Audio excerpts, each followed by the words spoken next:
여러분 안녕하세요. 네, 여러분 환영합니다. 지금 고등학교 1학년, 2학년 생으로 아직 시험을 치르지 않은 그런 학생들인데 벌써 대학에서 무엇을 공부할까 이렇게 고민하고 또 이 자리에 참석하신 분들이 저는 굉장히 대단하다고 생각을 해요. 대학에 들어와서도 공부를 잘 할 뿐만 아니라 졸업 후에도 우리 사회의 리더로서 성장할 것이다 라고 하는 그러한 확신을 갖고 있습니다. 오늘 눈이 많이 왔잖아요.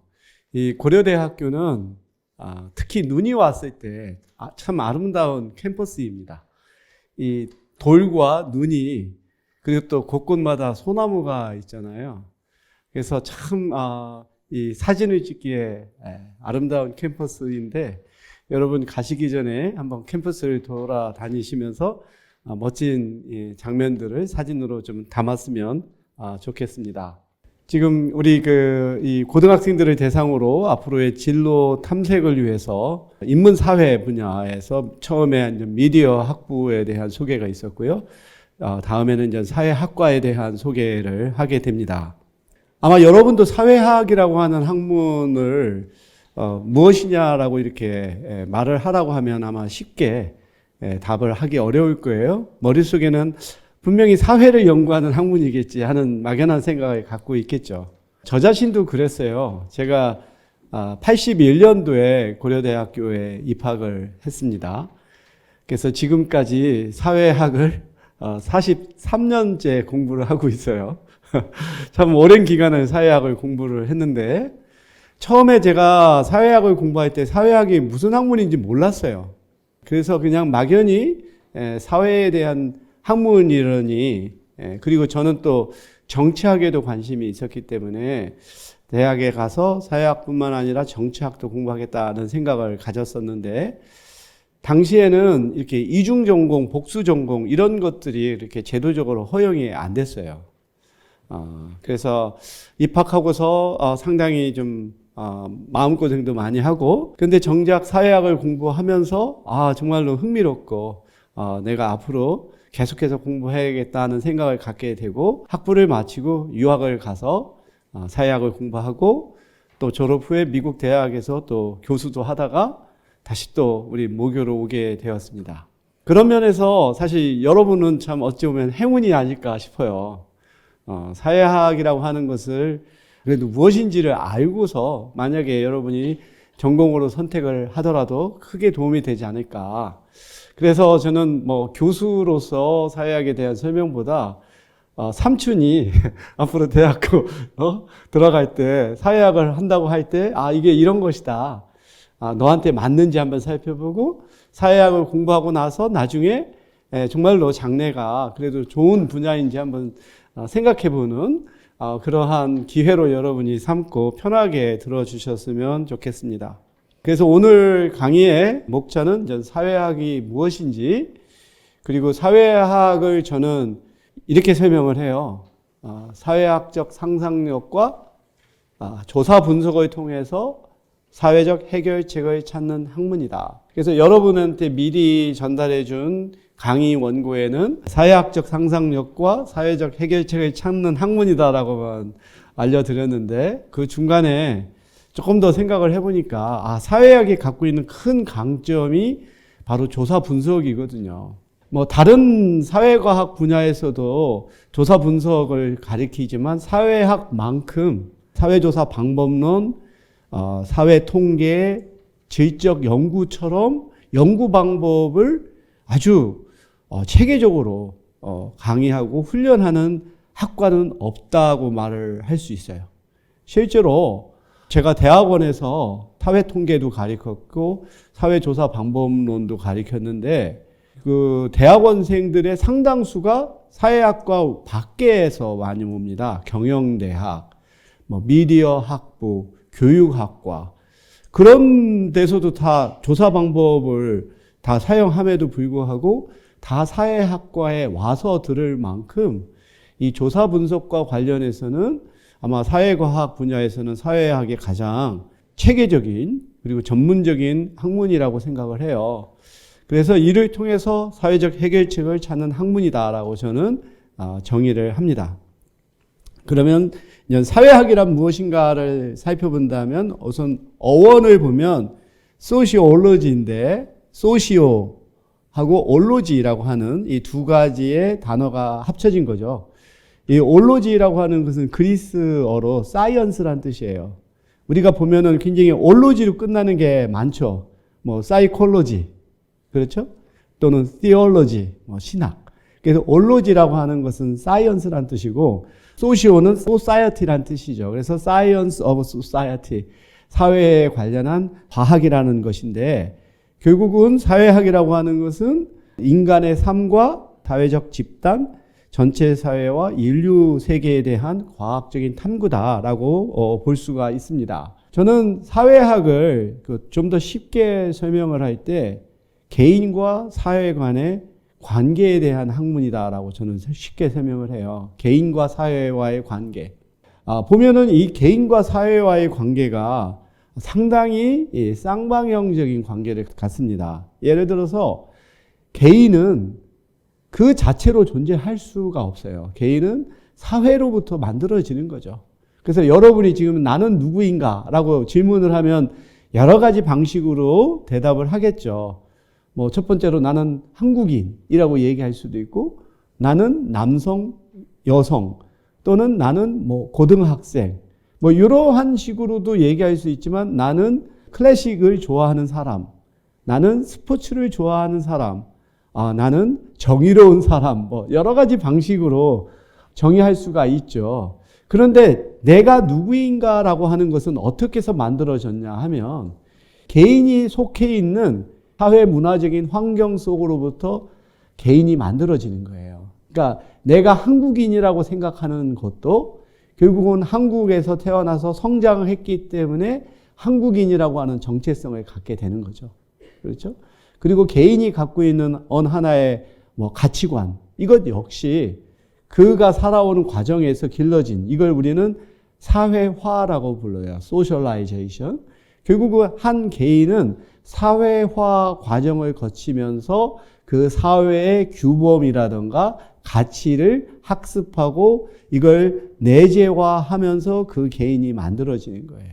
따라서 개인은 사회로부터 만들어진다고 볼 수 있는데 이것에 그치는 것이 아니라 개인은 또 사회를 바꿀 수가 있어요. 이게 참 역설적인 거죠.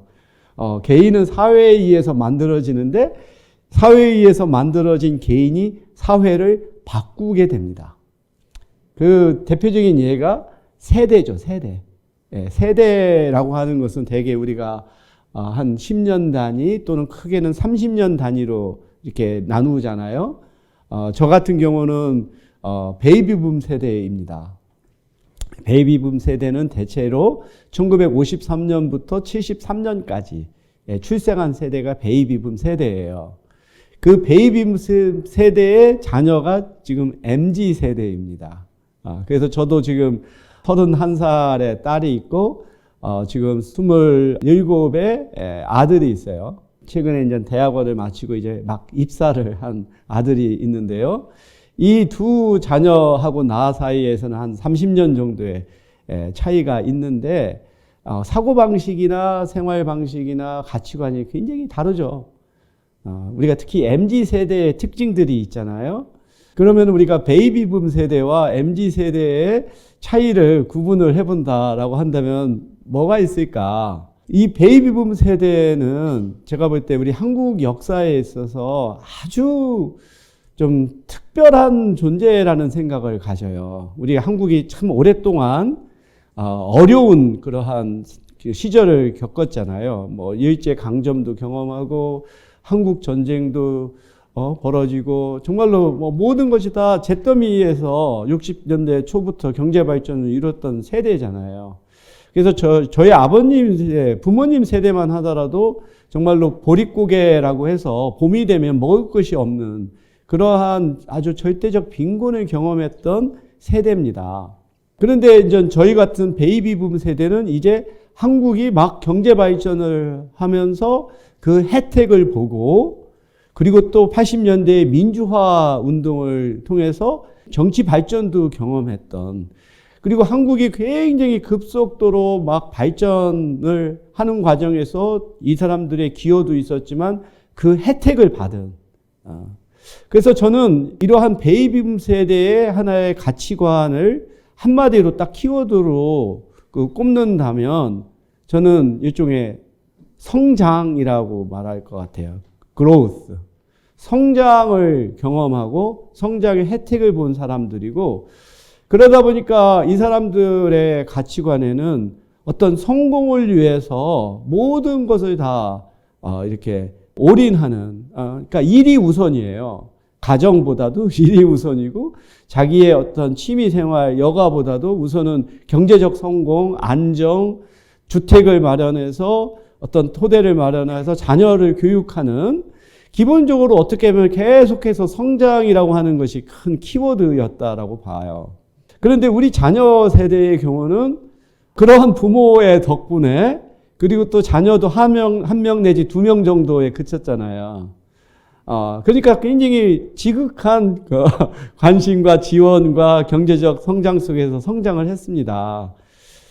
그러다 보니까 이런 MZ 세대의 가치관은 일종의 자신의 라이프, 자신의 삶이 더 우선시 되는, 또는 뭐 최소한 워크 라이프 밸런스 해서 여유가 생활의 균형, 이런 가치관을 가져요. 그래서 뭔가 성공을 위해서 자기를 희생을 하고 자기가 속해 있는 집단을 위해서 헌신하고 하는 것을 기대하기가 어려운. 그래서 종종 이런 말을 하잖아요. 깜빡하면 열심히 일할 뻔했다. 깜빡하면 열심히 일할 뻔한 거예요.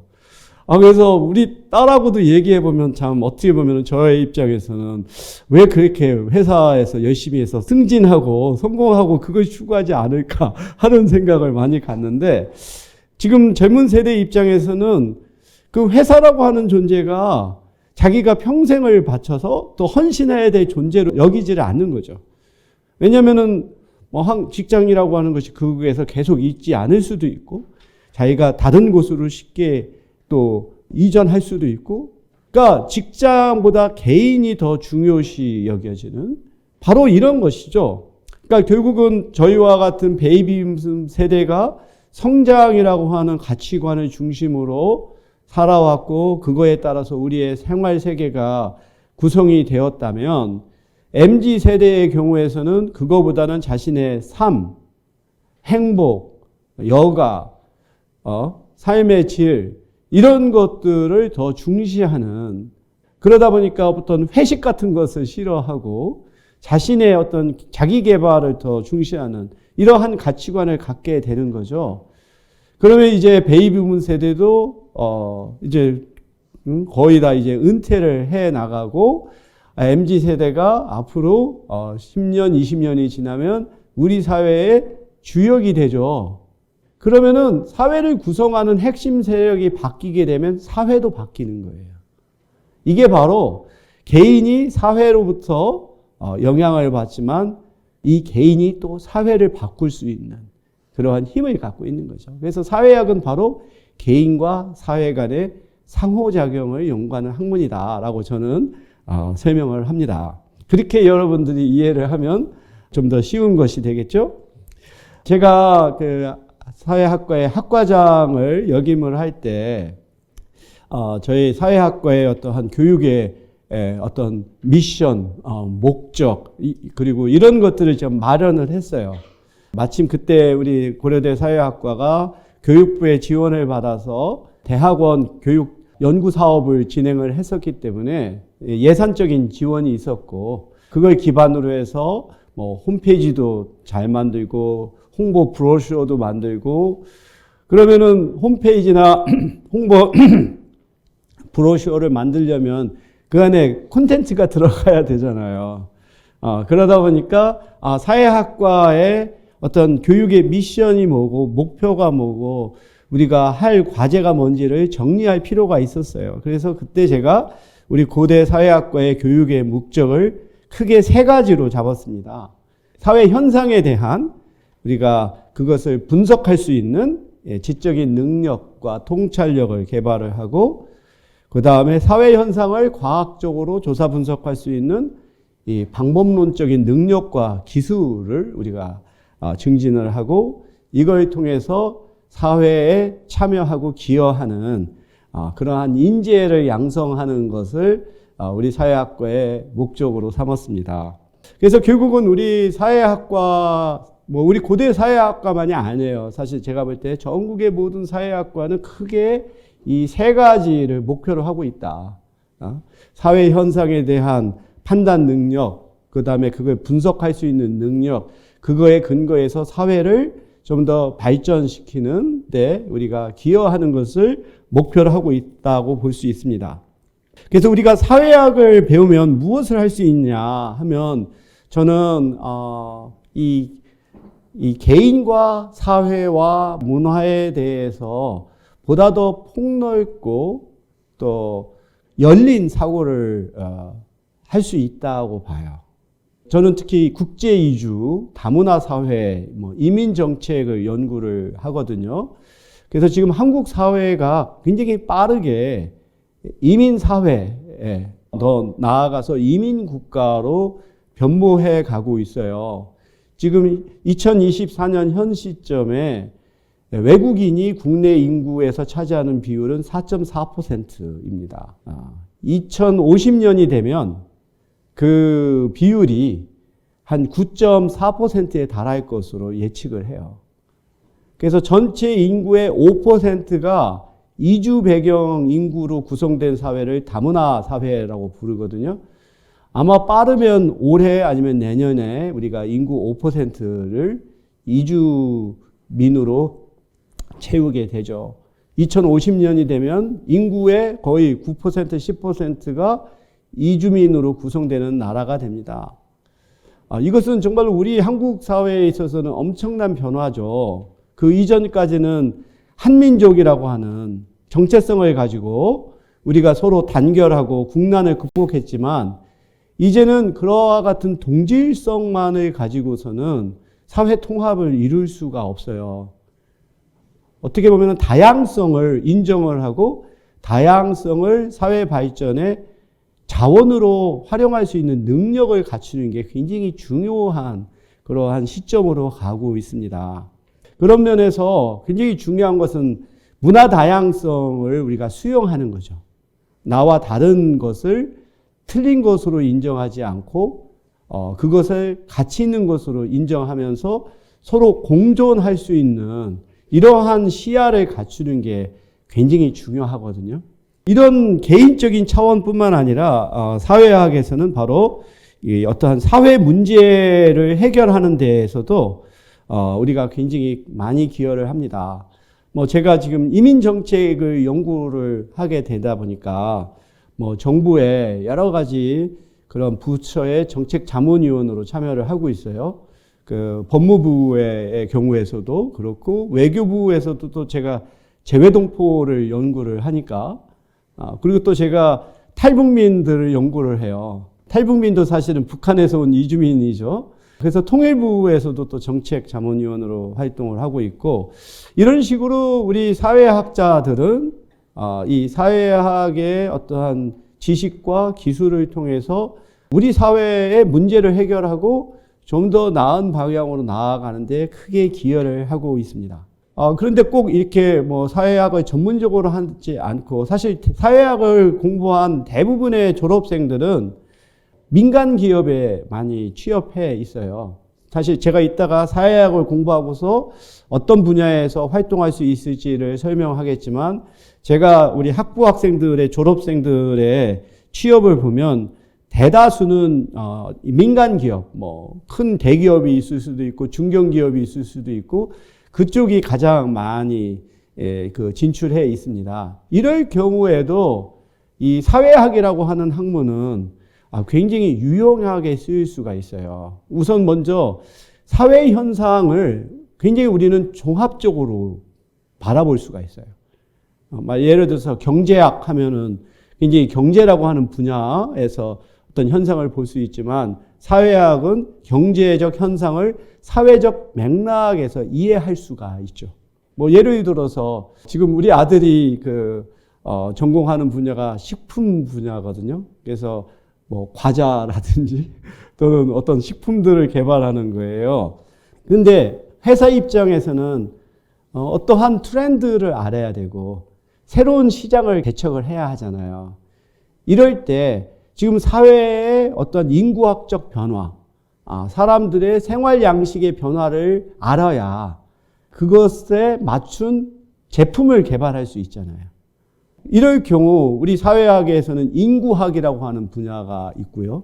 또는 이 에이징이라고 해서 이 고령 사회 연구도 있고, 메디컬 소시알러지 의료 사회학도 있고, 또 사회 심리학, 제가 전공하는 사회 심리학 이런 것들이 있어요. 그렇기 때문에 어떠한 사회 현상에 관련된 사회 문화적인 하나의 현상을 종합적으로 이해하고 그것에 맞춘 어떠한 뭐 제품이 됐던 또는 정책을 개발하는데 굉장히 크게 기여할 수가 있습니다. 그리고 두 번째로 사회학이 갖고 있는 조사 분석의 강점. 우리가 어떤 제품을 개발을 하더라도 그거에 대한 수요 예측을 해야 하잖아요. 그러면은 여러 가지 방법을 통해서 설문조사를 할 수도 있고 면접을 할 수도 있고 또는 뭐 포커스 미팅이라고 하는 방법을 쓸 수도 있고 여러 가지 방법을 통해서 조사 분석을 해서 그거에 근거해서 어떠한 해결책을 제시하는 이런 등등에 있어서 사회학이 굉장히 잘 활용될 수 있다. 다음에도 내가 소개하겠지만 요즘 학생들이 굉장히 관심이 있는 게 로스쿨이잖아요. 법학 전문 대학원. 근데 지금 과거에는 학부과정에 법학대학이 있었어요. 근데 지금은 없어졌고 그걸 대신 자유전공학부라고 하는 방식으로 운영을 하고 있는데 앞으로 대학원에서 법학을 전공하는 학생들에게 사회학처럼 정말로 유용한 학문은 없다는 거죠. 왜냐하면 법이라고 하는 것도 법과 사회와의 관계 속에서 사실 이해할 수가 있고 한 개인의 어떠한 법적인 어떤 행위 역시 그가 속해 있는 사회 문화적이고 또 사회 심리적인 것에 의해서 크게 영향을 받잖아요. 따라서 어떠한 범죄 행위에 대한 판단을 하고 그거에 상응하는 어떠한 결정을 내릴 때 단지 법 조문만 이해를 해서 적용하는 것이 아니라 한 개인의 행위가 일어난 전반적인 사회 문화적인 환경을 이해하고서 우리가 법을 적용을 할 때 그게 훨씬 더 타당하고 더 합리적인 판단이라고 볼 수 있습니다. 그래서 실제로 우리 사회학과에서도 앞으로 이 법 사회학 분야를 좀 더 강화할 그런 계획을 갖고 있어요. 그래서 사회학의 분야는요 정말로 다양합니다. 사회학과의 홈페이지를 가서 개별 교수님들의 전공 분야를 제가 일일이 한번 검색한 적이 있었어요. 정말로 우리가 상상할 수 없을 만큼의 다양한 사회학들을 해요. 그런데 이걸 조금 더 우리가 쉽게 이해하기 위해서 이렇게 두 가지의 축을 교차해서 네 가지로 구분해 볼 수가 있어요. 그래서 각각의 사회학의 분야는 이 중에 하나에 속한다고 볼 수 있죠. 첫 번째 축은 이 청중이 이 대학교 또는 학계에 있느냐 아니면은 학계 밖에 있느냐로 나눠볼 수가 있어요. 그래서 학생 또는 교수, 연구소 이런 것은 바로 학술적인 청중이 되는 거고 정부 또 기업 뭐 일반 국민은 학계 밖에 청중이 되겠죠. 그리고 또 우리가 연구하고 교육하는 지식이 이게 하나의 도구적인 지식이냐. 예를 들어 어떠한 필요한 정보, 어떤 해결하는 데 필요한 기술, 굉장히 도구적인 게 있을 수 있잖아요. 아니면은 이것이 굉장히 성찰적인 거냐.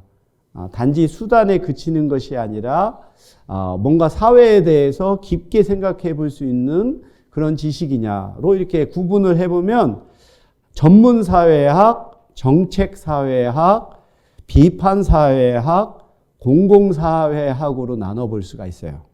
예를 들어서 전문사회학이다라고 한다면 사회학에 굉장히 많은 분야가 있겠지만 그 중에 뭐 사회학 그 이론 또는 사회학 역사, 사회학사 이런 것들은 상당히 좀 전문성을 띠고 그 오디언스도 굉장히 좀 제한되어 있잖아요.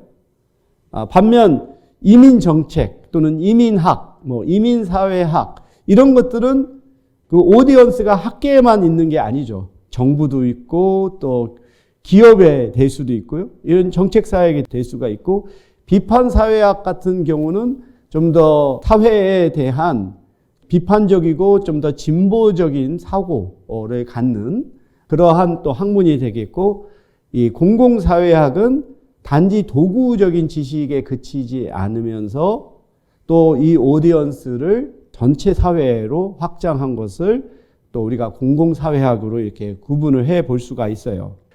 그래서 여러분이 사회학을 전공을 하고 졸업 후에 사회학이라고 하는 학문을 하나의 강점으로서 사용할 수 있는 분야들을 보면 하나가 이제 사회 갈등을 해결하는 분야가 될 수 있어요. 근데 여기서는 단지 뭐 꼭 사회 갈등만이 아니라 사회 문제 해결을 하는 분야로 갈 수가 있죠. 제가 전공하는 이민정책과 관련해서도 보더라도 지금 지방 소멸이라고 하는 문제가 굉장히 심각하잖아요. 그래서 이렇게 서울에 있다 보면은 그 위기를 잘 못 느끼지만 지방에 가면 굉장히 심각하잖아요. 자칫 잘못하면은 정말로 지방이 텅텅 비어버릴 수밖에 없는 그러면 이 문제를 우리가 어떻게 해결할 건가? 그래서 이민이라고 하는 것이 사실은 이런 지방 소멸, 인구 감소의 하나의 해결책으로도 우리가 모색이 될 수가 있고요. 그다음에 우리가 사회학을 공부하면은 정부 분야에도 많이 진출을 합니다. 그래서 사회학을 전공한 학생들이 여러 형태의 고시에 많이 지원을 하고 합격을 해요. 뭐 행정고시, 뭐 언론고시, 과거에는 뭐 사법고시도 있었지만 또 여러 보면은 고시의 종류가 많잖아요.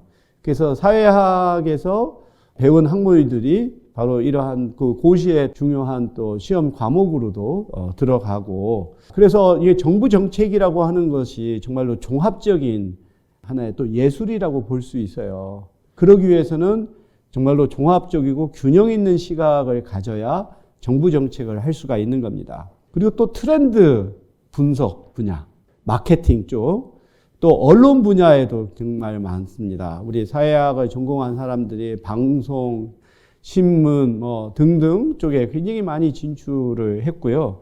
법 분야로도 앞으로 아까 말씀드렸던 것처럼 앞으로 로스쿨을 진학하는 학생들이 사회학을 전공하는 경우가 많고 특히 이제 사회학이 갖고 있는 강점 중에 하나가 바로 데이터 분석이어서 사회학 전공자들이 많은 조사 업체에서 근무를 해요. 한국 리서치라고 해서 한국의 가장 대표적인 조사 회사인데 노익상 사장에서 고대 사회학과 선배이십니다. 또 사회학 박사도 취득하셨고요.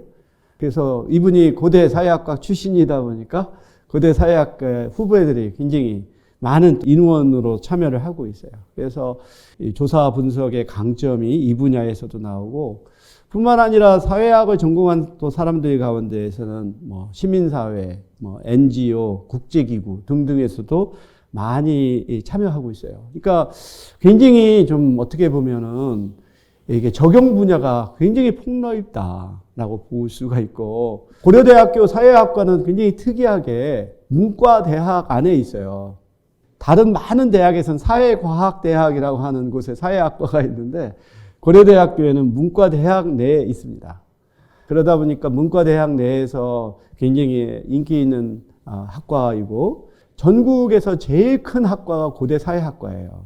우리는 이중 전공까지 합치면은 1년에 한 80명에서 90명이 학부생이 사회학을 전공하고 있고요. 대학원에서도 1년에 한 15명에서 20명의 대학원 신입생들이 들어와요. 그리고 올해부터 또 우리 고려대학교가 교육부에 BK 21 사업을 해서 앞으로 대학원 학생들을 지원하는 서울대학교의 사회학과는 정원이 얼마일까요? 한 20명 정도에 그쳐요. 연세대학교 사회학과도 20명 정도입니다. 근데 우리는 80명이 넘어요. 그래서 전국에서 제일 큰 학과입니다. 뭐 제가 뭐 우리 고대 사회학과를 굳이 강조할 거는 아니겠지만 그렇게 사회학이 우리 고려대학교 안에서도 인기가 있는 것은 이 사회학을 공부하고 나서 꼭 사회학과 관련된 분야에서만 전공하는 게 아니라 일을 하는 것이 아니라 그걸 기반으로 해서 다른 넓은 분야에서 일을 할 수 있는 하나의 보편적이고 일반적인 역량을 쌓을 수 있다라고 하는 겁니다. 그러면은 이제 본격적으로 이제 사회학을 구성하는 요소로서 사회학적 상상력이라고 하는 개념을 소개할까 해요. 이 사회학적 상상력이라고 하는 용어는 미국의 그 C. 라이트 밀스라고 하는 아까 말했던 비판 사회학에 속하는 상당히 진보적이고 개혁적인 학자가 제안한 개념이었어요. 그래서 C. 라이트 밀스라고 하는 학자가 쓴 책 중에 대표적인 것 중에 이제 파워 엘리트라고 하는 개념이 있어요. 파워 엘리트.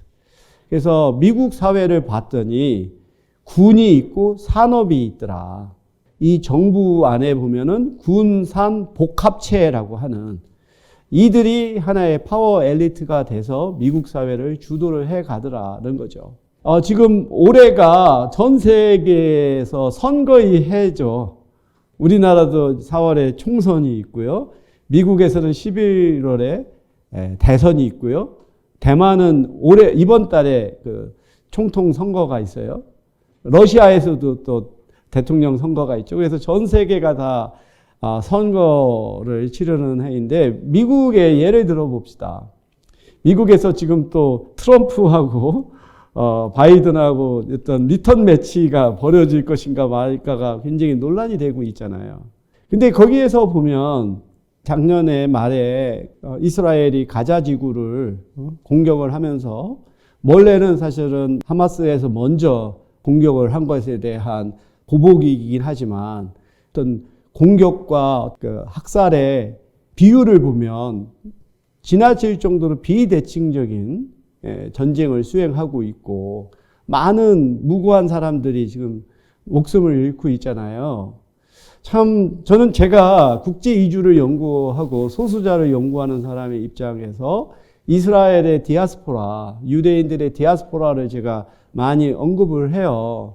그리고 2차 세계대전 때 600만 명에 달하는 유대인들이 홀로코스트에서 목숨을 잃은 이런 얘기를 하죠. 그런데 그랬던 희생자가 지금은 가해자가 되어 있는 상황을 참 우리가 어떻게 이걸 용납할 것인가가 딜레마인데 지금 미국이 하는 행태를 보면 전적으로 이스라엘을 지지하는 것이잖아요. 그래서 전 세계에 공분을 쌓아요. 그러면 왜 미국은 이스라엘 편을 들까? 거기에 핵심적인 요인이 바로 유대인이죠. 미국에 있는 유대인의 수가 한 600만 명이라고 합니다. 근데 미국의 인구가 얼마입니까? 미국의 인구가 한 12억 그 정도가 될 거거든요. 그러니까 굉장히 소수의 유대인이 어떠한 그 경제력, 그걸 기반으로 해서 엄청난 정치적 로비를 하기 때문에 결국은 바이든이 됐던 트럼프가 됐던 결국은 이스라엘 편을 들 수밖에 없는 상황. 요거는 C. 라이트 밀스가 말했던 파워 엘리트는 아니지만 현 시점에서 미국 내에서의 굉장히 파워 엘리트가 유대인이라고 볼 수가 있죠. 그래서 이러한 파워 엘리트들은 일반 민중들, 일반 국민들의 어떠한 의사와 상관없이 자신들의 기득권을 더욱더 증진하는 방향으로 어떤 정책을 세우는 것이죠.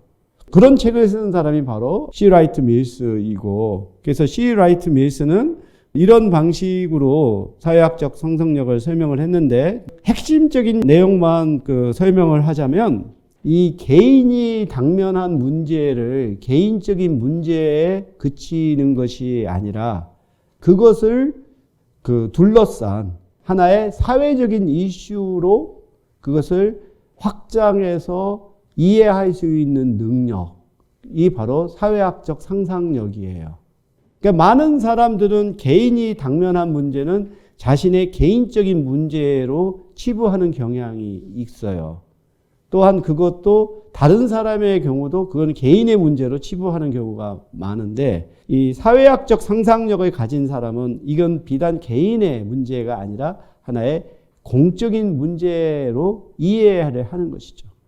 그렇게 하게 되면 해결의 방법이 달라져요. 우리가 개인적인 문제일 경우는 개인을 바꾸는 방향으로 가겠지만 이것이 사회적인 문제라고 인식을 하게 되면 바로 사회를 바꾸는 방향으로 우리가 문제를 풀어가게 되는 거죠. 이게 바로 사회학적 상상력입니다. 한번 우리가 이러한 사회학적 상상력을 적용할 수 있는 좀 쉬운 예로 커피의 사회학을 한번 예로 들어볼까 해요. 아마 여러분도 오늘 벌써 몇 잔의 커피를 마셨을 거예요. 저 자신도 아침이 되면 커피를 내리고 아침을 먹을 때 커피를 마시고 제 보온병에 커피를 담아서 또 오늘 강의를 앞두고 다시 각성하기 위해서 캔커피를 또 마셨고 제가 보통 오후 시간에는 학교 테니스 코트에 가서 한두 시간 정도 게임을 해요. 그러면 게임에 집중하기 위해서 또 커피를 마시고 그래요. 실제로 우리나라 사람들의 커피 소비량이 엄청나요. 그래서 1인당 커피 소비량을 따지면 한국이 1위입니다. 그 정도로 많습니다. 근데 이제 커피는 이렇게 개인이 마시는 음료이기도 하지만 또 우리는 커피를 통해서 서로 대화하는 하나의 매개체로 사용하죠. 그래서 우리나라에 카페가 많은 것도 결국 한국 사람들은 앉아서 얘기하는 걸 참 좋아하는 그런 민족이에요. 여러분 지금은 우리가 카페라고 이렇게 이름을 부르지만 옛날 이름은 다방이거든요, 다방. 그래서 우리나라 사람들은 참 방을 잘 만들어요. 노래방도 있고, 찜질방도 있고. 그래서 우리 한국인들의 하나의 사회적 성격 중에 같이 어울려서 수다 떨고 뒷담화하고 하는 걸 굉장히 좋아하는 민족이다라고 생각을 하는데 바로 커피는 바로 사람 간의 대화 그리고 서로 어울리는 그런 사회적 상호작용의 토대가 되고 있다는 것이고요. 두 번째로 이 커피 안에는 카페인이 있어요. 그러면 우리는 왜 커피를 마십니까? 좀 더 깨어 있으려고 마시죠. 근데 이 카페인이 어떠한 효능이 있냐면 우리 뇌에서 졸립다라고 하는 생각을 차단하는 역할을 카페인이 한다는 거예요. 그래서 우리나라 사람들이 이렇게 커피를 많이 마시는 이유는 그만큼 우리나라 사람들이 수면 시간이 짧아요. 그래서 한국 사회를 피로 사회라고도 부르거든요. 그러니까 잠을 제대로 못 자면서 일을 해야 하는 이러한 상황에서 결국은 깨어있기 위해서 커피를 마시는 이게 커피의 맛을 음미하기 위해서가 아니라 깨어있기 위해서 커피를 마신다고 하는 게 한 가지 안타까운 현실인데 그래서 이 커피의 카페인은 허용된 마약과 같아요. 이거는 사회적으로 인정하는 하나의 마약인데 내 문화에 따라서 우리가 허용하는 이러한 약물의 종류가 다르죠. 대부분의 사회에서는 알코올이나 커피는 허용해요. 하지만 어떤 마리화나라든지 또는 펜타놀이라든지 히로뽕과 같은 이런 것들은 다 금지하죠. 반면 이슬람권에 가보면은 약한 마형은 허용한다고 합니다. 하지만 알코올은 금지하죠. 그러니까 왜 어느 문화권에서는 알코올은 허용하는데 왜 어느 문화권에서는 그걸 금지하는지. 바로 우리가 커피라고 하는 것이 다 보편적인 것으로 생각하지만 이것이 그 사회 문화에 따라 굉장히 다르게 해석이 될 수 있다라는 것이죠. 그리고 또한 여러분이 커피를 마시는 순간 여러분은 거대한 글로벌 사회 경제적인 관계망에 들어가게 돼요. 이 커피는 어디서 옵니까? 뭐 케냐, 뭐 브라질, 그리고 우리나라에서 특히 커피 믹스 같은 거 들어오는 원두의 상당수는 베트남에서 또 들어와요. 제가 작년 6월 달인가 브라질 상파울루에서 하는 국제학술회의가 있어서 거기에 갔어요. 그리고 또 제가 2주를 연구를 하니까 거기 그 브라질의 이민사 박물관을 가서 그 브라질의 이민의 역사를 살펴봤는데 이 상파울루라고 하는 도시가 원래 커피 농장이었어요. 농장주가 자기 땅을 도시로 만들어 버리는 겁니다. 그래서 이 커피를 재배하기 위해서 많은 노동력이 필요하니까 아프리카에서 흑인 노예를 들여오게 돼요.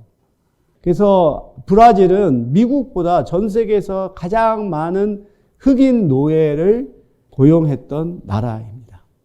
그러다 보니까 브라질의 인구에는 흑인 인구 비율이 꽤 높아요. 전체 브라질 인구의 한 12%가량이 흑인에 속해 있습니다. 그리고 거기엔 포르투갈인들이 또 있고요. 그 다음에 원주민도 있고요. 또 일본인, 한국인과 같은 또 아시아인들도 있어서 브라질은 굉장히 인종적으로 다양한 인종의 스펙트럼을 갖고 있는 나라가 브라질입니다.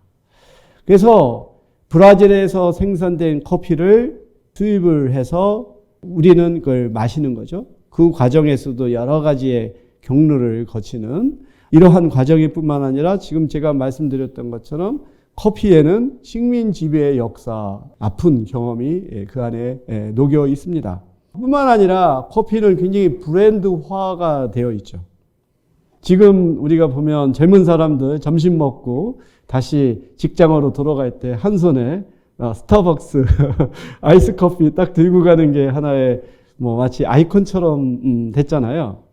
그래서 뭔가 이렇게 스타벅스는 좀 프리미엄 커피로서 그런 브랜드가 있다면 이디야 커피가 또 항상 스타벅스 카페 바로 옆에 붙어서 그거보다는 좀 낮은 가격에 좀 굿 퀄리티의 커피를 하는 틈새 시장을 노렸었죠. 제 그 대학교 사회학과 동기가 이디야를 만들었던 대표였어요.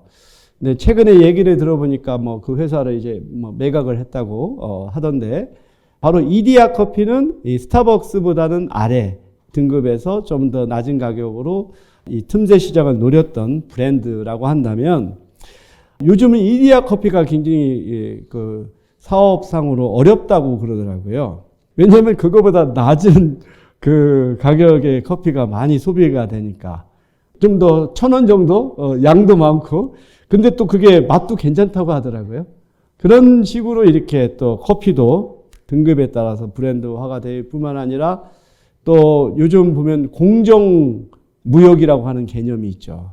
그 세계에서 제일 큰 이 식품 제조회사가 네슬레인데 네슬레에서 이 브라질의 농장에서 커피를 수입하는데 바로 그 농장이 거의 노예 수준의 고용 조건을 갖춘 그러한 농장에서 커피를 수입했다는 이유로 비판을 받았었어요. 커피 한 잔을 마시면서 우리는 서로 상호작용을 생각해 볼 수가 있고, 이게 허용된 마약이라고 하는 것도 생각해 볼 수가 있고, 이게 생산과 수익과 소비의 이런 관계망 속에 내가 하나의 연결고리의 한 부분을 담당한다는 거, 그리고 이 식민지배의 역사, 또는 커피의 브랜드 정치화라고 하는 여러 가지 이슈가 관련되어 있다는 것을 우리가 알게 되는 거죠.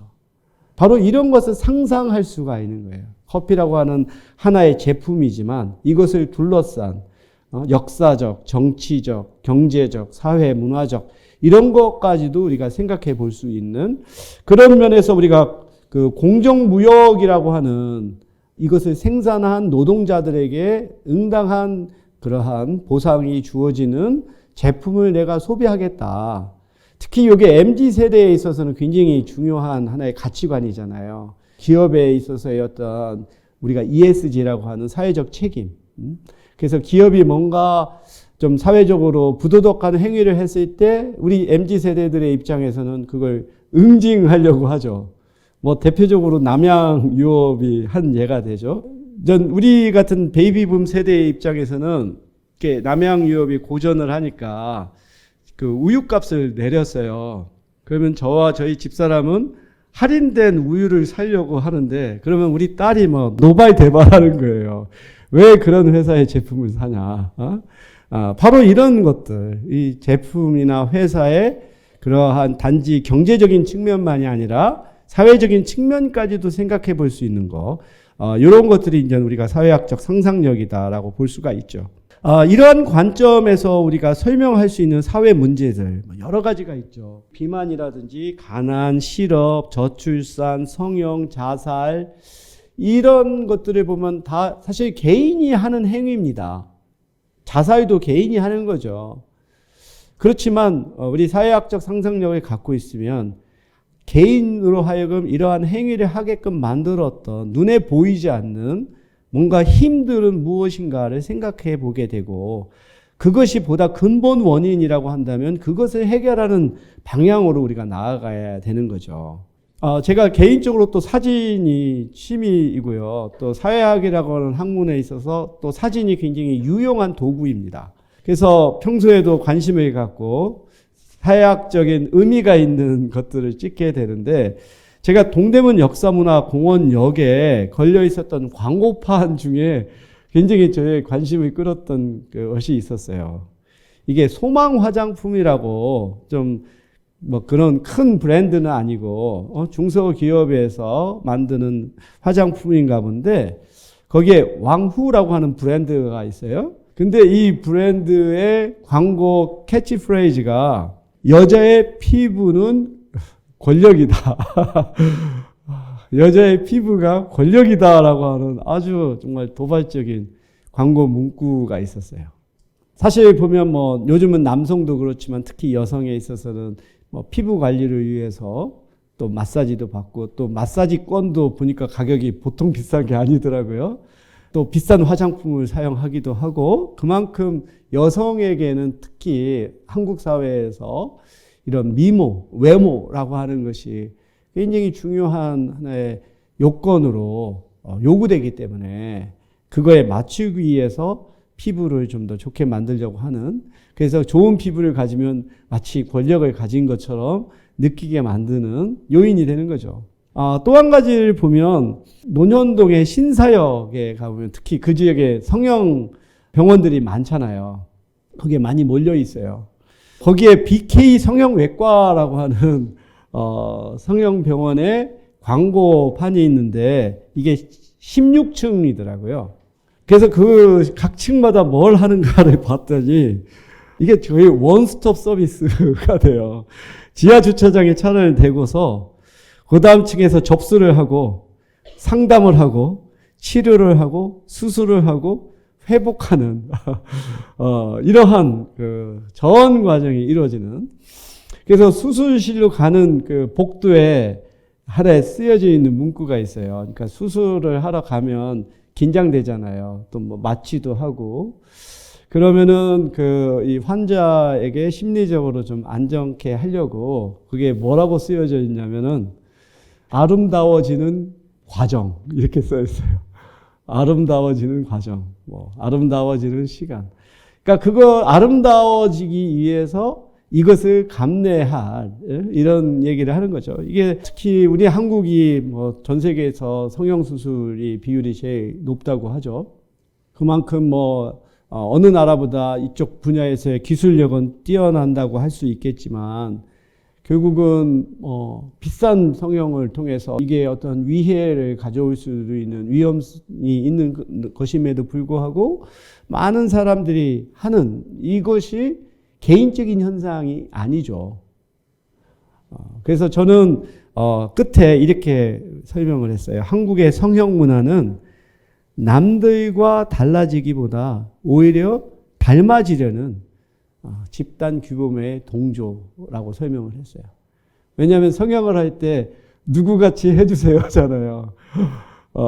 보면 뭐 아이돌 걸그룹에 보면 얼굴이 너무 다 비슷비슷해요.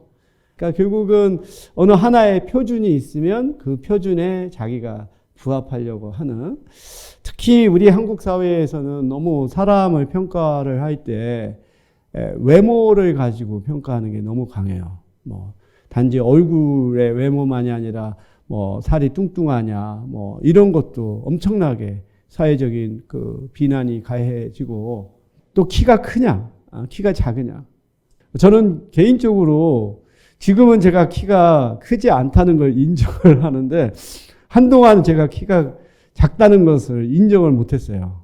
인식을 못하고 살았어요. 그게 저한테는 얼마만큼 큰 도움이 되었는지.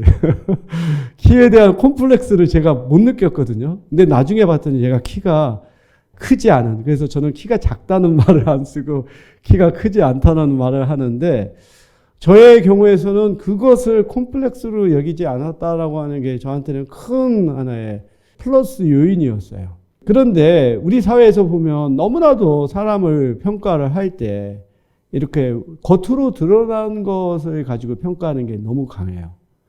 그리고 상대적으로 우리나라 사람들은 한 개인이 갖고 있는 내면적인 부분에 너무 소홀해요. 그래서 어떻게 하면 겉으로 드러나는 것을 더 잘 가꾸고 좋게 보이려 하고 과시하려고 하는 데에는 굉장히 열심히고 돈을 쓰면서 정작 자기 자신의 내면을 더 아름답게 만들고 더 좋게 만들려고 하는데 너무 소홀하다는 생각을 저는 굉장히 많이 갖고 있거든요. 굉장히 그러기 때문에 우리는 부실합니다. 자기 중심이 굉장히 약해요. 자기 스스로가 어떤 것이 옳고 그르고를 판단할 수가 있어야 되는데 그것은 자기 내면이 강해야 가능한 거거든요. 근데 우리는 그게 굉장히 약하다 보니까 다른 사람의 의견과 다른 사람의 평가에 굉장히 민감해요. 그래서 남이 어떻게 생각하느냐에 우리는 굉장히 아주 취약하다는 것이죠. 그게 제가 볼 때 앞으로 우리가 좀 더 변화해야 되는 것은 나 자신을 더 튼튼하고 더 바람직하게 만드는 쪽에 우리가 더 노력을 해야 한다는 생각을 하게 되는 거죠. 다음으로 이제 앞서 말씀드렸던 것처럼 이러한 조사 분석의 강점을 갖고 있는 이 사회학이라는 것입니다. 그래서 실증적인 사회과학이라고 하는 것은 우리가 어떤 관찰 가능한 현상을 실질적인 방법으로 연구한다는 것이 바로 실증적인 사회과학인데, 특히 사회학에서는 이러한 방법론에 있어서는 굉장히 강점입니다. 대표적인 것이 이제 사회조사, 우리가 설문조사 또는 서베이라고 많이 하죠. 굉장히 많이 요즘도 뭐 여론조사가 많이 이루어지고 있잖아요. 또는 인식조사. 이것을 하기 위해서는 이게 과학적인 설문조사가 되어야 돼요. 모집단을 대표할 수 있는 표본을 뽑아서 그들에게 타당한 질문을 하고 그 다음에 자료를 수집하는 과정을 거쳐야 되고요. 그 다음에 사회학은 단지 이러한 설문조사, 서베이와 같은 양적인 연구만이 아니라 질적인 연구도 굉장히 강합니다. 최근에 와서는 이쪽에 대한 학생들의 관심이 굉장히 커요. 그리고 실제로 우리 사회학과에서도 이 질적 연구를 하시는 교수님들을 많이 채용을 하고 학생들이 질적 연구를 통해서 조사를 하죠. 여기에서는 심층 면접 같은 거라든지 또는 참여 관찰이라든지 또는 뭐 현지 연구 이런 방법을 통해서 어떤 현상에 대해서 아주 종합적으로 연구하는 훈련을 우리 사회학과에 와서 받을 수가 있다는 겁니다. 대표적으로 사회조사 분석사라고 하는 자격증을 한국사회학회가 처음으로 만들었어요. 그래서 한국사회학이 좀 더 사회적으로 쓸모있는 학문이라고 하는 것을 인정받고 졸업생들이 사회에서 좀 더 원활하게 진출하기 위해서 우리가 사회조사 분석사라고 하는 국가 자격증 제도를 처음에 만들었어요. 지금은 이것을 이제 산업인력공단이라고 하는 국가기관이 운영을 하고 있죠. 저도 이 사회조사 분석사 시험 문제를 출제하고 또 답을 채점하고 하는 또 역할도 예전에는 많이 했어요. 이제는 제가 나이도 들고 뭐 그런 것까지 할 군번은 아니어서 아니긴 하지만 초기에는 여기에도 저도 열심히 참여를 했었는데요. 그래서 여기는 1급 또는 2급 이렇게 나눠져요. 그래서 2급 같은 경우는 사회조사 방법이나 사회통계 그런 수업들을 듣고 그러면 충분히 합격할 수 있는 자격증이고요. 1급은 조금 더 전문성을 요구합니다. 그래서 보니까 우리 고려대학교 학생들은 굳이 사회조사 분석사 자격증 같은 걸 취득을 하지 않던데 지방대학의 학생들은 여러 자격증을 많이 취득하더라고요. 정보분석사라든지 또는 그래서 이런 것들도 우리가 사회 이런 조사 분석에서 하나의 가시적인 성과를 낼 수 있는 것이다라고 볼 수 있습니다. 이제 사회적 해결책으로서의 사회학을 얘기를 하는데요. 이 사회학의 위기라고 하는 얘기를 오랫동안 해왔어요. 그래서 이 사회학에 대해서 좀 일반 사람들의 인식이 그다지 이렇게 긍정적이지 않고 특히 부모님들은 더욱더 말리는 거예요. 야, 사회학 하겠다고 하면은 왜 그런 학문 하냐? 그래서 실제로 보면은 이 사회학에 대한 어떤 사회적인 수요는 커져가는데 또 지방에 있는 많은 대학에서 사회학과를 통폐합하거나 하는 또 조치를 취하거든요. 그래서 이것들 사이에 뭔가 이 모순적인 상황에 처해 있다라고 진단을 했습니다. 그래서 제가 이 사회학에 대한 일반 사람들의 완전 의견을 물어봤는데 심지어 대학 교육을 받은 사람조차 사회학을 1960년대, 70년대, 80년대에 어떠한 운동권적인 그런 학문으로 생각하는 경향이 여전히 남아 있어요. 근데 실제로 한국의 대부분의 사회학자들은 굉장히 실사구시의 학문을 하고 있는데 일반 사람들은 여전히 과거에 어떤 학생 운동을 할 때 어떤 사상적 토대나 또 실제 운동을 주도했던 사람들의 그러한 학문으로 인식하는 게 많이 남아 있다는 거죠. 그래서 저는 좀 더 이러한 그 고정관념과 편견을 해결하는 게 저는 앞으로의 우리의 과제라고 생각을 하고 있고요. 그래서 저는 이 사회적 해결책을 제시하는 실용적이고 실천적인 학문을 우리가 추구해야 한다는 게 저의 이제 하나의 신념입니다. 근데 여기서 말하는 사회적 해결책은 이 미시적이고 단기적이고 권력에 의한 일방적인 문제 해결이 아니고 종합적이고 사회 구성원 간의 협의와 합의에 기반한 민주적이고 공동체의 공공성을 추구하는 지속 가능한 문제 해결이라고 저는 정의를 하고 있습니다. 저희 그 사회학과가 교육부의 지원을 받아서 대학원 교육 지원 사업을 할 때 그 주제가 갈등 사회 교육 연구단이었어요. 그래서 제가 그 사업 단장으로 7년간 이 대학원 사업을 운영을 했는데요. 그래서 우리는 갈등 사회 전문가를 양성하는 것이 목적이었어요. 그런데 우리 한국 사회는 정말로 갈등 공화국이라고 할 만큼 갈등이 만연되어 있고 고질적이고 폭력적인 성향이 강해요. 한국 사회에서는 목소리 큰 사람이 이긴다는 말이 있죠. 그러니까 어떤 갈등이나 충돌이 발생하면 이걸 대화와 타협을 통해서 문제 해결을 하기보다 어떤 힘에 의해서 자신들의 집단의 이익을 관철하려고 하는 경향이 굉장히 강해요. 그러다 보니까 이 갈등이 상당히 장기적이고 비용이 굉장히 큽니다. 지금 한국 사회에는 여러 갈등이 있지만 지금 아마 이념 갈등, 세대 갈등이 굉장히 큰 관증의 하나라고 우리가 볼 수가 있죠. 그런데 이 한국의 갈등에 있어서 공공 갈등이라고 해서 정부가 관여한 갈등을 보면 대부분이 이런 정부의 일방적인 결정에 따라서 발생하는 것이 많아요. 어떤 사회적인 어떤 혐오 시설이 됐던 위해 시설을 건설을 할 때 정부가 밀실에서 그냥 결정해 버리고 그것을 비판이 오면은 방어하는, 그러니까 뭔가 그 정부가 갈등을 해결을 하는 것이 아니라 오히려 갈등을 조장했던 것이 많다는 거죠. 이럴 경우 우리가 어떻게 하면은 좀 더 민주적이고 합리적으로 이 갈등을 풀어갈 것인가가 굉장히 큰 과제가 되는 거죠.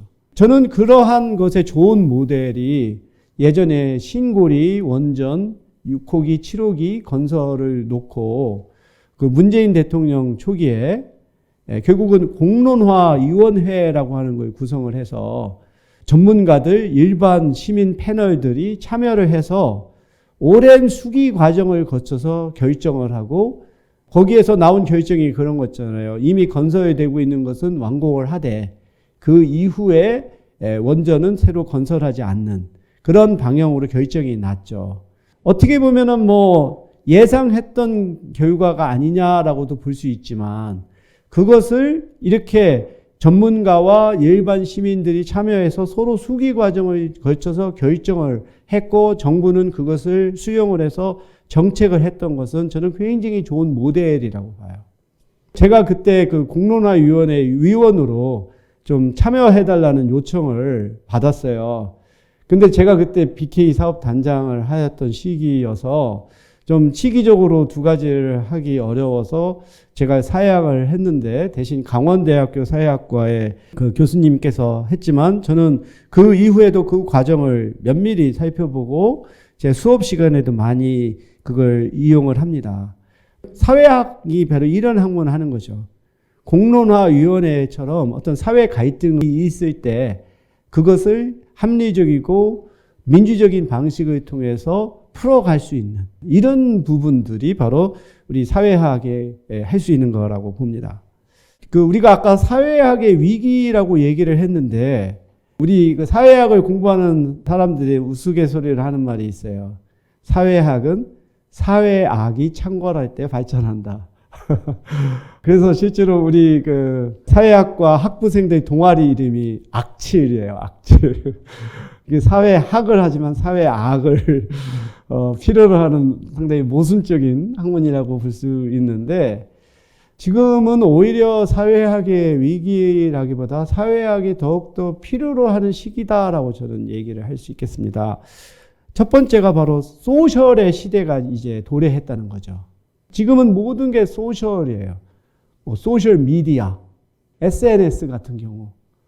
과거에는 이런 매체가 없으니까 사람들 간의 교류도 제한적이었고 파급력도 약했지만 지금은 이 SNS가 단지 물건을 구입하는 거 또 친구들 간에 서로 소통하는 것을 넘어서 심지어 혁명을 일으키는 하나의 큰 힘으로 또 작동하잖아요. 그리고 또 우리가 개인적인 현상이라고 생각하는 많은 것들도 결국은 사회 연결망에 의해서 이루어지고 있습니다. 예를 들어서 그 하버드 대학교에서 행복에 대한 조사라든지 또는 장수하는 사람들에 대한 조사를 보면 가장 큰 요인은 사회적 관계거든요. 얼마만큼 좀 양질의 사회적 관계를 유지하느냐가 자신의 행복뿐만 아니라 그의 수명까지도 결정하는 이러한 시대이고요. 그리고 또 한 가지는 우리 사회가 일종의 우리가 위험 사회라고 볼 수 있어요. 율리 백이라고 하는 독일의 사회학자가 현 시대를 위험 사회라고 불렀어요. 그래서 우리는 사실 고도의 위험 사회에 놓여져 있습니다. 그러니까 우리가 어떤 과학기술의 발달, 교통의 발달은 어떠한 결과를 가져왔냐면 일종의 고도로 하나의 밀집된 사회를 만든 거예요. 그러니까 울트라 하이 덴서티 소사이어티를 만들었어요. 그러니까 교통의 발달로 인해서 전 세계가 하루 생활권으로 들어왔고 또 통신의 발달로 인해서 실시간으로 연결되어 있고 그리고 모든 것이 집중되어 있잖아요. 집중되는 것은 굉장히 효율성을 높여요. 하지만 이것은 그만큼 위험성도 높이는 거죠. 대표적인 게 바로 지난번 우리가 겪었던 코로나19가 그런 거죠. 과거에 이렇게 교통이 발달하지 않고 사회가 서로 연결되지 않았을 때는 어느 지역에서 그런 전염병이 발생하면 그 지역에서 이렇게 방역할 수도 있었어요. 근데 지금은 이게 전 세계가 연결되어 있다 보니까 어느 한 곳의 위험이 그것의 지역적인 위험에 그치는 것이 아니라 글로벌한 위험으로 나아가고 있죠. 그리고 또 우리가 정보통신의 경우도 생각해 봅시다. 지금은 모든 것이 다 정보화가 되어 있다 보니까 모든 데이터베이스가 하나로 이렇게 네트워크 되어 있잖아요. 그러다가 만약에 그 하나가 문제가 발생하면 모든 우리 일상생활 자체가 스톱이 되어가는 이러한 그 위험사회라고 하는 것도 바로 위험사회에 대한 이 체계적인 연구와 전문 인력을 양성할 필요가 있어요. 그런데 이게 단지 이런 기술적으로 전문가만 필요하는 것이 아니라 이런 위험사회에 대한 어떤 사회학적인 지식과 통찰력을 가진 전문 인력이 같이 필요한 거죠. 우리가 고령사회에도 마찬가지예요. 우리가 이제 앞으로 더 많은 인구가 노인이 됐을 경우 그거에 관련된 많은 산업이 나올 것이잖아요. 근데 이게 단순하게 기술적인, 의학적인 현상에만 국한되는 게 아니죠.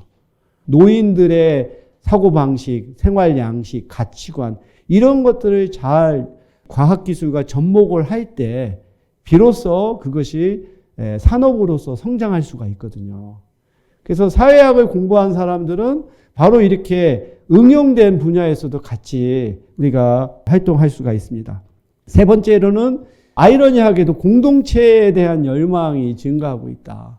지금 이쪽에 다 우리가 좀 고립되어 가고 있잖아요. 사람들이 혼밥, 혼술, 뭐 그것뿐만 아니라 고독사 등등 점차 개인들이 다 공동체에서부터 벗어난, 하지만 이런 부분들이 또 새로운 형체의 공동체에 대한 열망으로 이어지는 거죠.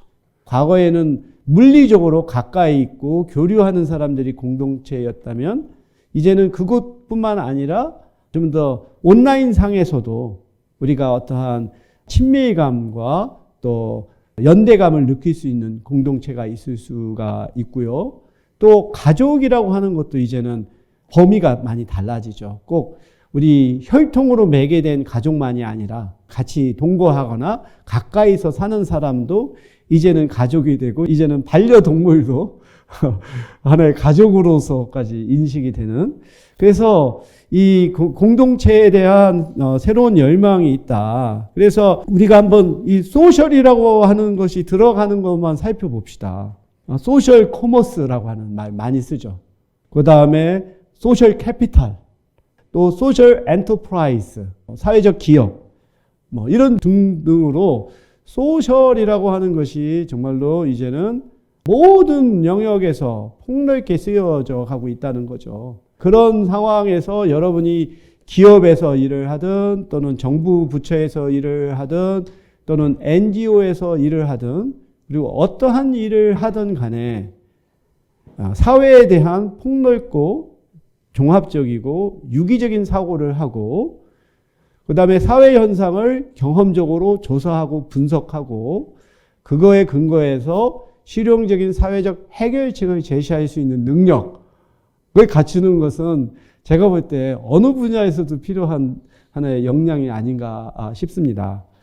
이제 뭐 사회학의 과제로서 저는 앞으로의 사회학은 과거와 현재만을 보는 것이 아니라 이제 미래 사회학도 우리가 관심을 가져야 된다. 지금까지는 과거에서 앞을 봤다면 이제는 미래에서 다시 뒤를 돌아보는 이런 것들을 통해서 우리가 여러 가지의 예측 가능한 현상을 우리가 보고 그거에 대비하는 방향으로 가야 된다. 그래서 제가 이민 연구를 하면서 우리 대학원생들한테 하나의 권고하는 말이, 앞으로 이민 연구는 블루 오션이 될 거다. 미국이나 다른 나라를 봐라. 이민법 변호사들이 굉장히 많아요. 또 앞으로 이런 자녀들이 성인이 돼서 우리 사회의 구성원이 되었을 때 그들의 어떤 사회 통합의 문제 등등. 한 예가 바로 그런 거죠. 앞으로 우리나라가 10년 후에, 20년 후에 어떤 사회가 될 것인가를 알면 지금 내가 무엇을 준비해야 할을 알 수가 있는 거죠.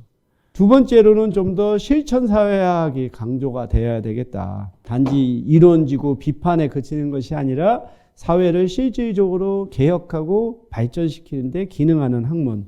그리고 저는 마지막으로 대중하고 사회와의 소통을 늘려야 한다. 제가 오늘 이렇게 강의를 하는 것도 바로 이러한 신념에서 하는 겁니다. 그래서 앞으로 한국 사회학이 이렇게 예비 사회학도들에게 미리 다가가서 사회학이라고 하는 학문이 어떻게 쓰여질 것인지를 설명하고 관심을 갖는 학생들이 선택을 할 수 있게끔, 그래서 앞으로 이렇게 대중과의 소통도 우리 사회학이 풀어가야 될 하나의 과제라고 생각을 합니다. 그러면 이것으로 제 강의를 마치고요. 오늘 강의를 통해서 사회학에 대해서 좀 더 큰 관심을 갖고 또 나한테 맞겠다 싶으면 잘 준비해서 대학에서도 공부할 수 있었으면 좋겠습니다. 네, 감사합니다.